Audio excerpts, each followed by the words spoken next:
1340 খ্রিস্টাব্দে সুলতান ফখরুদ্দীন মুবারক শাহ চট্টগ্রাম বিজয়ের পর এখানে শক্তিশালী নৌঘাঁটি গড়ে তোলেন।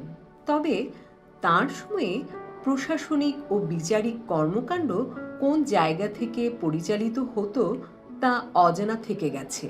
1538 খ্রিস্টাব্দে শের শাহের কাছে সুলতান গিয়াসউদ্দিন মাহমুদ শাহের পরাজয়ে চট্টগ্রাম পুনরায় আরাকানি মগদের অধিকারে আসে এবং 1666 খ্রিস্টাব্দে মোগল বিজয়ের আগ পর্যন্ত তাঁদের নিয়ন্ত্রণাধীন ছিল।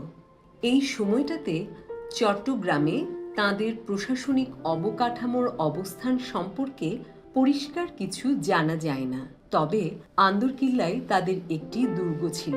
তাঁরা এই দুর্গ থেকে প্রশাসনিক কাজকর্ম পরিচালনা করত কিনা তা সুস্পষ্ট নয়।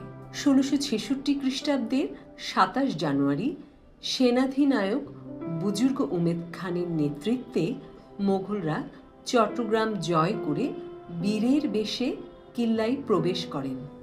বুজুর্গ উমেদ খান তার পিতা শায়েস্তা খাঁর নির্দেশে 1670 খ্রিস্টাব্দে মগদের কিল্লার ভেতরে একটি মসজিদ নির্মাণ করেন। মোগল আমলে চট্টগ্রাম শহর, কাতালগঞ্জ, কাপাসগোলা, চকবাজার, চন্দনপুরা, আন্দরকিল্লা, জামাল খান ও রহমতগঞ্জ নিয়ে গঠিত ছিল। ফলে শুরুর দিকে মোগলরা আন্দরকিল্লার এই দুর্গ থেকে সহজেই শাসন কার্য পরিচালনা করতে পারতেন।